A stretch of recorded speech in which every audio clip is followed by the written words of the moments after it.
Boa tarde a todas, a todos e a todes. É um prazer imenso estar com vocês, porque eu quero escutar o que vocês acharam. Porque eu tenho dito o seguinte, o livro ele é uma matéria morta. Se eu puser o livro, ele fica aqui na estante, né? Quem dá sentido ao livro, quem vivifica o livro, quem dá sentido ao texto é quem lê. Né? O texto ele não existe sozinho também se ele não tiver. Ou se ele existe sozinho, ele existe de uma forma incompleta. Quem lê o texto, quem assume o texto para si, quem apropria do texto, é que dá vida ao texto. Então, eu só tenho que agradecer vocês que me leram. A minha biografia ela não é mais importante, sem sombra de dúvida, a minha biografia também ajuda a explicar por que eu escolho determinados temas, por que eu trabalho com determinadas palavras, por que eu construo determinadas personagens. Mas não é tudo, né? O que vai mais dizer de mim é o texto, né? Então, eu acho que quem lê os meus livros, como vocês leram, já tem uma noção como a minha biografia também vai ter interferência na minha obra. Eu gosto também de afirmar o seguinte, eu sou uma escritora brasileira, sem sombra de dúvida, né? Eu sou brasileira, mas eu gosto muito de me afirmar como escritora negro-brasileira ou então como escritora afro-brasileira. Eu gosto muito desse termo afro, porque o termo afro, para mim, ele traz uma memória histórica, antes de tudo, uma memória histórica, que nos coloca em memória, né, que busca essa nossa ancestralidade brasileira. Gosto também de afirmar esse lugar, né, esse lugar da onde nasce a minha escrita. E aí é uma afirmativa que eu tenho, e é uma afirmativa muito irônica, né? Quando eu falo que o meu destino é a literatura. E por que eu falo que o meu destino é a literatura? Porque a minha família trabalhou para grandes escritores de Belo Horizonte. Então, eu gosto de dizer que o germe da literatura ele se apossa de mim a partir desses lugares subalternizados em que as mulheres da minha família trabalhou. Mas, no meio disso tudo, o que eu quero afirmar? Que nós temos de pensar a literatura, nós temos que pensar a leitura e a escrita como um direito, porque são bens culturais que a gente tem que pensar como de pertença de todo, e não determinados grupos sociais simplesmente poderiam usufruir disso, né? Então, o livro, né, temos de pensar o livro, a literatura, como direito de cada um cidadão brasileiro.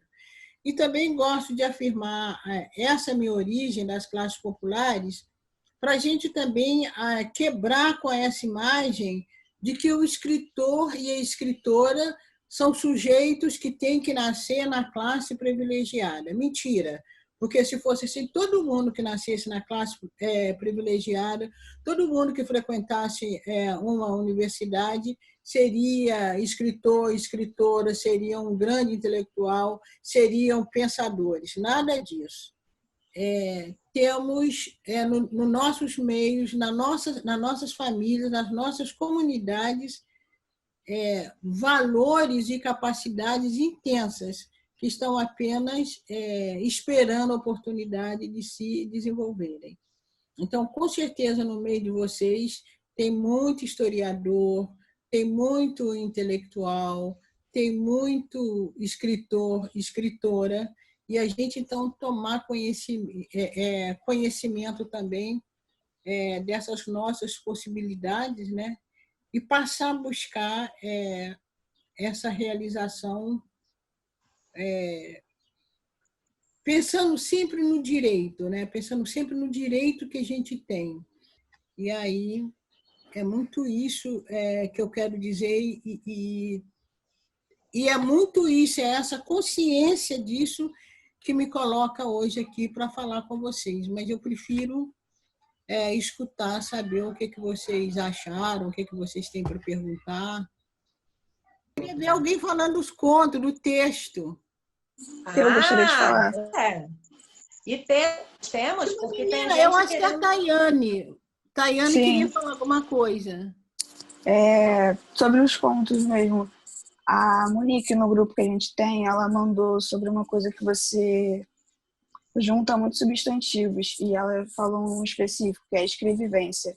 Aí ela falou pra gente falar sobre o que a gente pensa sobre isso. Aí eu respondi que é o fato de você escrever sobre as vivências que você teve. Deixar esses assuntos, como no Olhos d'Água, que fala sobre busca de oportunidades, que você citou no início, que ela teve que sair, tanto que ela saiu para buscar uma condição de vida melhor e esqueceu como era a cor dos olhos da mãe dela, porque não teve mais contato.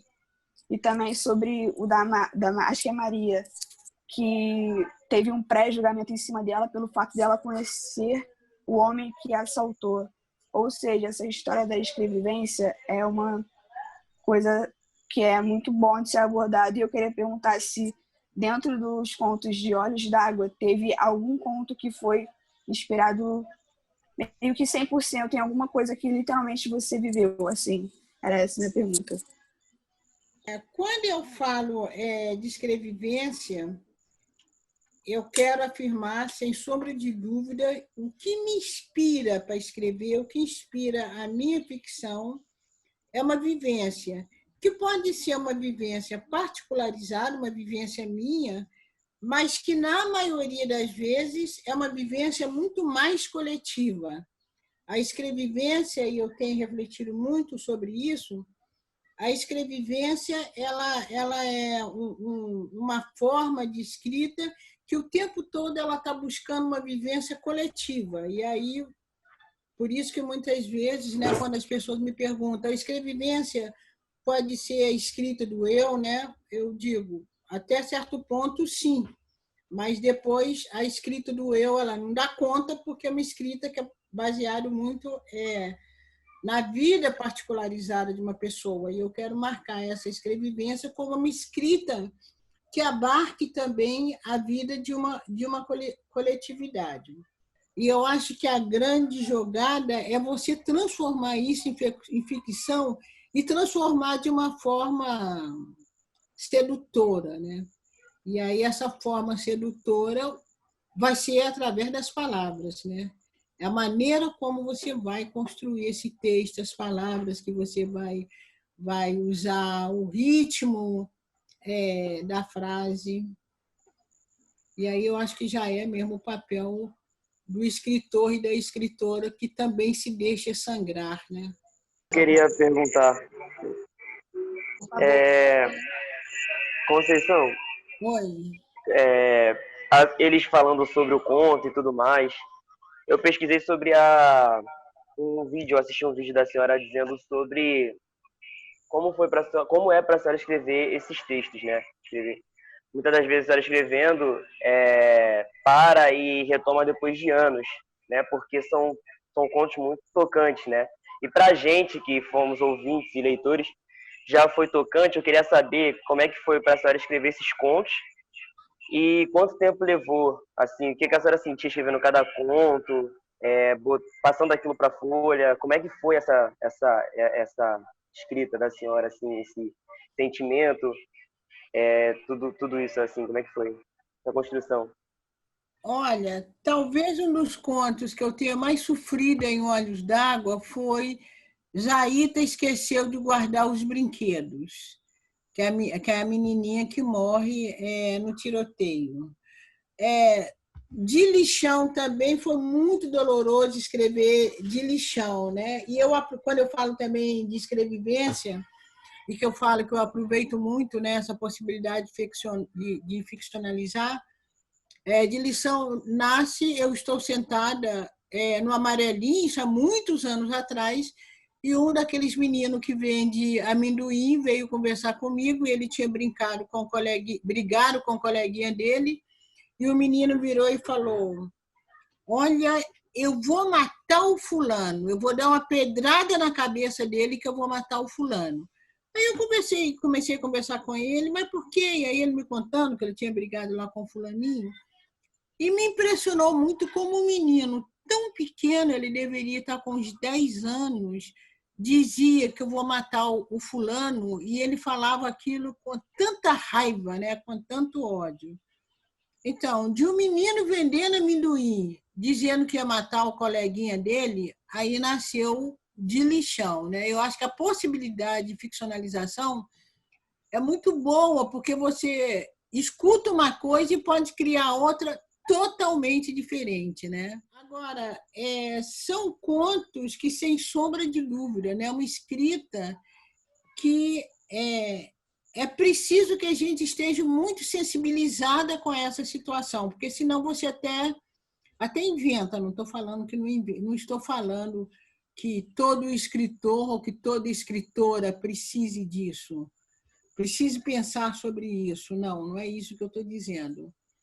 Mas acho que quando você tem a oportunidade de pensar, ou de certa forma, de viver, ou de observar, ou de conhecer essas experiências, o lugar da escrita, né, o lugar onde você está promovendo essa escrita. E quando eu falo lugar, eu estou falando tanto desse lugar físico, né, que é um lugar também, que é um lugar que pode ser considerado periférico, é um lugar que está próximo do centro da cidade, mas é um lugar, por exemplo, eu morei anos no Morro de São Carlos. Minha filha nasceu no Morro de São Carlos, meu marido era do Morro de São Carlos. Sempre morei em bairros em bairros mais populares. Então, você observar também essa dinâmica de vida e observar a partir da sua vivência, você também introjetar isso para a escrita, é uma experiência também que ela não é transferível, né?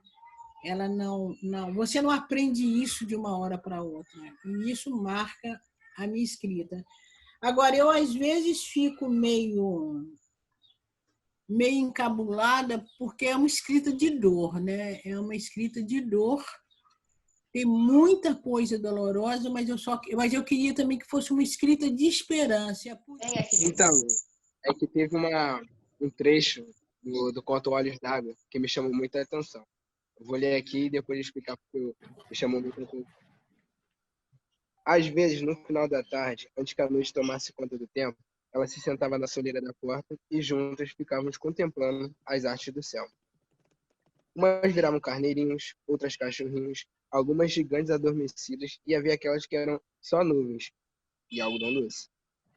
A mãe então espichava o braço, que ia até o céu, colhia aquela nuvem e enviava na boca de cada um de nós. Tudo tinha de ser muito rápido, antes que a nuvem derretesse e com ela os nossos sonhos esvaziassem também. Conceição, quando eu li isso pela primeira vez, é porque assim, me chamou muita atenção, porque há contos da senhora que a senhora fala as coisas, mas não está romantizando, mas de uma maneira leve, mas também impactante.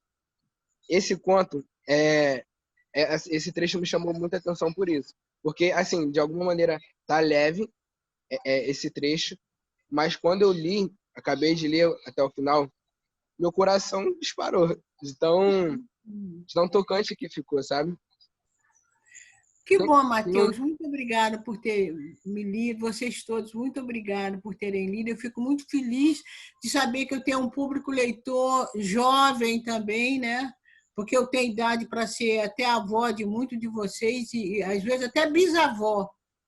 Então, saber também que é uma leitura que conquista jovens, isso me deixa muito feliz e muito grata a vocês. E o meu recado final é que todos nós temos de pensar a leitura, a escrita, os objetos culturais como de pertença de todas, de todos e de todos.